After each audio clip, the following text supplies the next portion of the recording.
Have you ever heard of the phrase terrible twos, teenagers?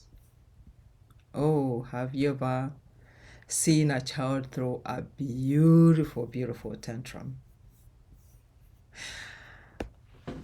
If you're a mom or a caregiver, you may have come across such experiences. It's terrible when they do that, isn't it? Not that it is called terrible, but is it? Is it?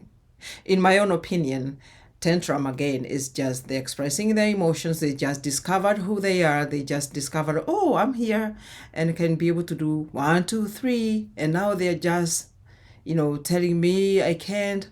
And they throw you a beautiful tantrum. And I always say this, they're twos and they're toddlers.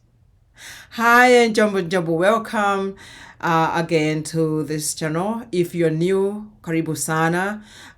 Here is a space where we give our children tools to make their life a little easier by giving them the tools that they need to build self-confidence to face life, while we support them socio-emotionally so that they can be able to thrive. Today, I want us to talk about a topic which I love and the people whom I spend most of my time with. That is the toddlers and the twos. I spend a little bit more time with the twos more than the toddlers, actually. But I love both. I love both because I think to me they're the most misunderstood, just like maybe we would have teenagers. They're the most misunderstood. All what they are doing, they're trying to do. So how can we be able to teach them successfully? How can we make our lives easier? And how actually can we make their life a little easier? So that at least when we are coexisting with them, they are having fun and we are having fun. Whether you are a parent, whether you are a caregiver, whether you are a grandparent, whether you are a teacher, how can you make it easier for yourself and for you, the life of your toddler and your two? The first thing I always tell people, and I always think to myself, if I see a toddler is throwing a tantrums or is not having a good time in the classroom, every single time I always look at the environment. And the first question I ask myself is this environment safe? And is it supporting their interest? Is it engaging enough? So the first thing to do is to create a safe and engaging environment. Toddlers and twos learn best when they feel safe, when they are engaged in their surroundings. So you, the caregiver, the teacher, the mom, the dad, whoever is, your obligation and your job is to make sure that the space where you have your toddler and your twos is welcoming. It is also a child-friendly environment, and it has age-appropriate toys, that which they can be able to manipulate, challenging enough, but easy enough to feel accomplished. And the materials need to be ones that are encouraging exploration, creativity, and active play. I think that is, to me, very, very, very important. The second thing you should do is to make sure that at least the activities that you have, or activities, most of them should be hands-on, sensory experiences. Let me say that again. Number two, it is use hands-on sensory experiences. Toddlers and twos learn most through their senses. In fact, they are so good at it. They are naturally called by it. So use plenty of hands-on activities that are engaging all the senses: the smell, the sight, the hearing, the texture, and make sure that all those experiences are interactive. Incorporating all those activities of touching, smelling, again, of listening and exploring will kind of help your toddler and your two thrive. The third thing you need to do is keep the activities short and varied. I don't know how now to say this. I have been into gatherings or in the classrooms, and everybody is telling their toddler or their two, have a seat, sit down, have a seat. Can you go ahead and sit? Or can you continue eating? And I'm thinking to myself, oh God, they can't. They can't. Their attention span is so short.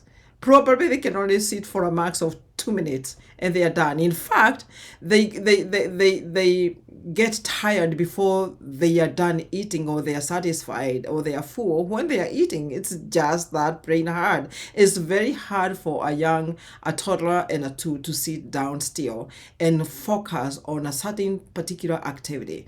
So your job as an adult, and of course my job, is to make sure that the activities that I'm planning are short activities and they are all valid. They can be able to capture their interest. They can be able to capture whatever it is that they are doing. So keep them very short.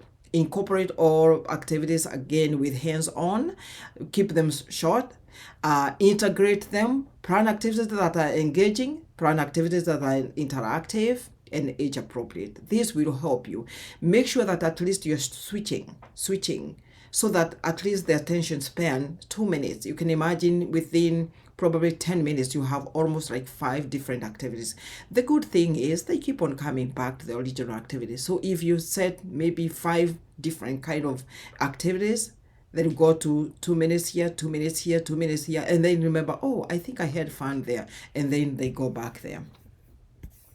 The other thing you can do is to make sure that let me mention there before I continue.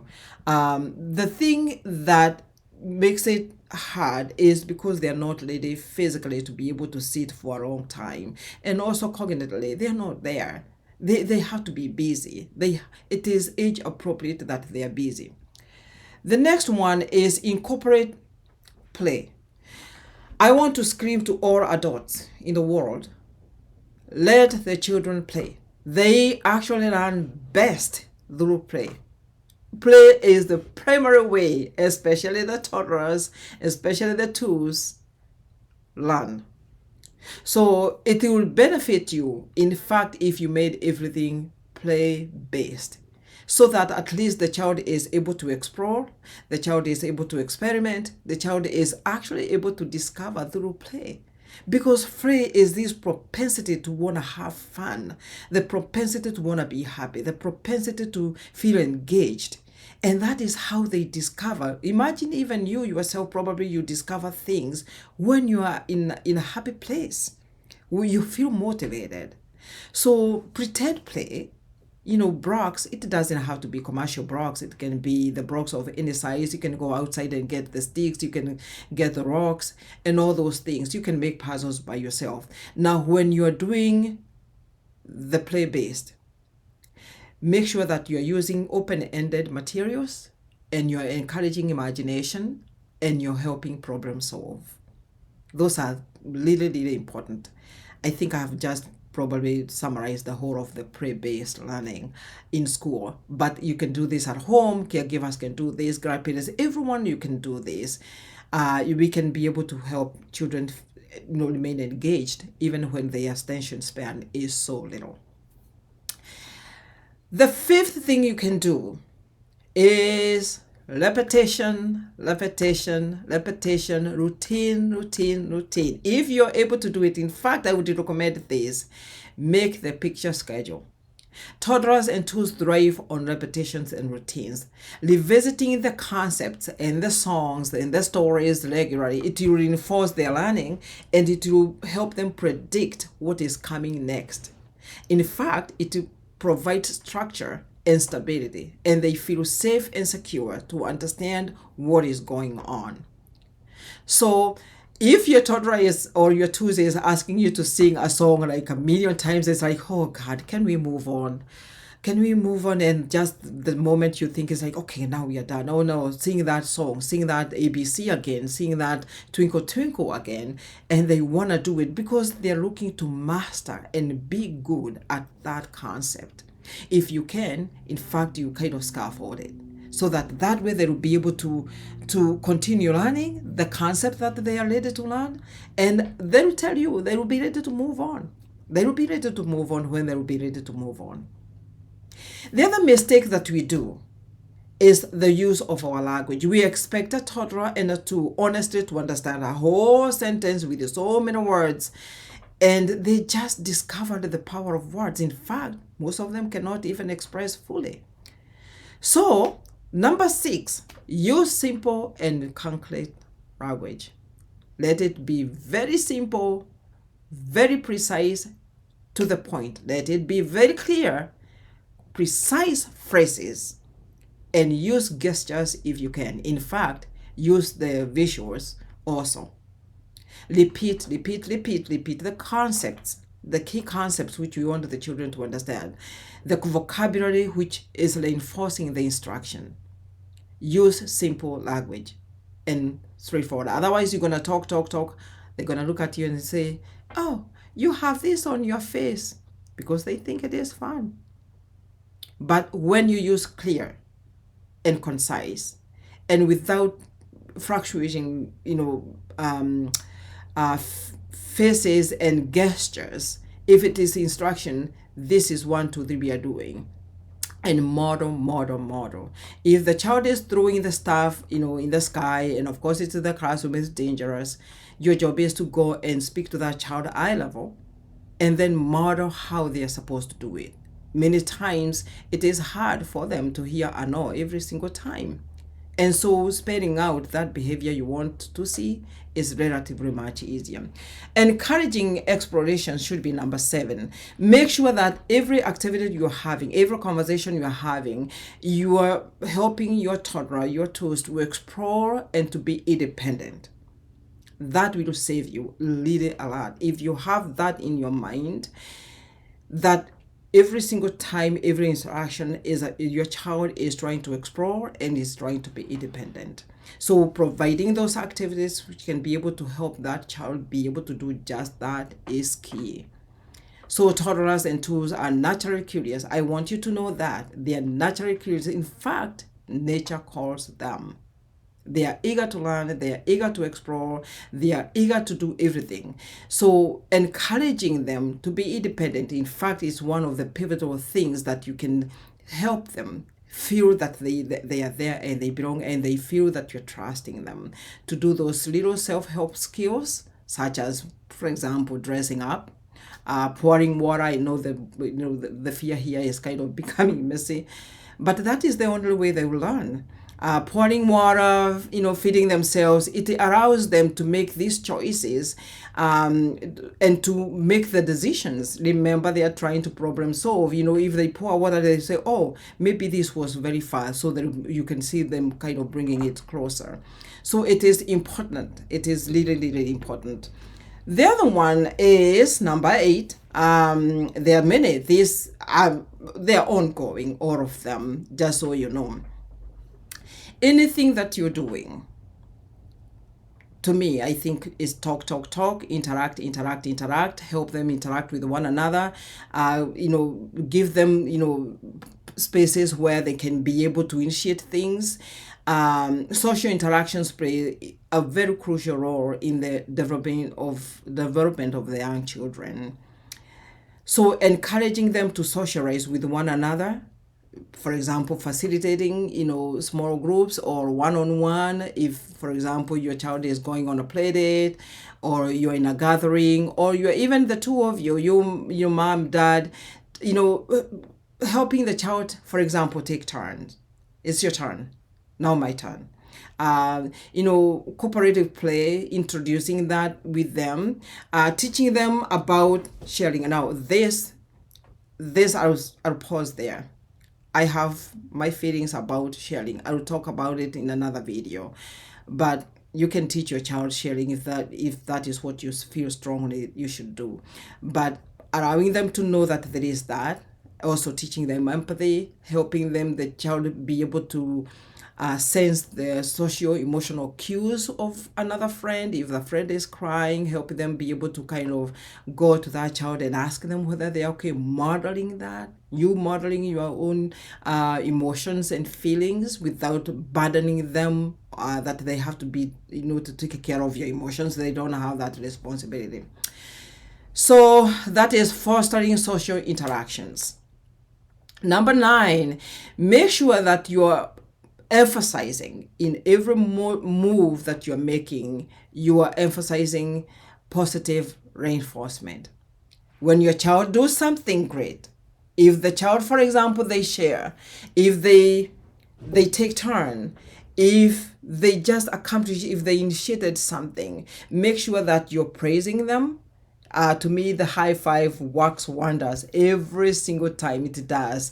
It's like, high five, you did that all by yourself. Oh my goodness, you are able to clean up those. You did one, two, three, and I saw it. Usually I will say, I saw it with my two eyes. I saw you walk with your 2 feet, and then you picked up the toys and you put them in the bucket, and then you put them and you marked the pictures. They love the positive reinforcement. In fact, they thrive on that. And I'm not talking about at their physical stuff. I'm talking about the activities, the initiatives that they are making. If they poured and they poured, it's like, oh no, look, look, look, you are able to pour out all the way. You want to try again? And they're more likely to keep on trying, to keep on trying, to keep on trying until they master that. The other thing, and this is the last one, and this is very encouraging, I think you staying positive every single time when your child is doing something, staying positive. Make sure that you are engaging in a way that the child feels safe. The child is not feeling burdened. The child is not always hearing the no. Because can you imagine how it feels if you're the one and every time somebody is telling you no? How do you stay positive? Be patient. Pack patience. Pack a lot of it. Be flexible. Be able to change things at a moment's notice. Make sure that when you see your toddler go this way and you had planned this, move with them. You can then be able to redirect them to this space, because when you go head on, when you hear a no, it becomes fun, because remember, they are learning how to talk, they are learning the importance of the language and the meaning of those words. And if all what they hear is a no, hey, they continue doing it anyway, because hey, this is a word I hear many times. They don't know probably the meaning of it. And then you don't want to scold your child also many times. So be flexible, be patient. Make sure that at least this one I had to learn the hard way. Make sure that you have a sense of humor. Become them. When you become them, it becomes generally way much easier. Becoming them, you're asking, oh God, how are we become them? When you're talking to the child, the eye level, drop down to the eye level. That is becoming them. Talk to them precisely. Understanding that they're still developing their language and their socio-emotional regulation skills will help you know that honestly you are not at par, and what you are expecting them to do, they may not necessarily be there. So be patient with them. Just praise those little accomplishments that they are doing. Be prepared to adapt your plans every single time, and expectation. Make sure that you are meeting every individual child's needs and interest. That way, in fact, you'll attract them to you, and then it will make your life way much easier. And these are some of the many tools that you actually can give your tools, your toddler, the tools that they need to have to really build self-confidence, to face life, and at the same time being able to accomplish what it is that you want them to have. Thank you so much again. May you continue subscribing. Comment, say something. Let me know what you think about these videos. Let me know what you think about the life of your toddler. Ask questions. Let's talk about these things so that we can help our children flourish. Thank you.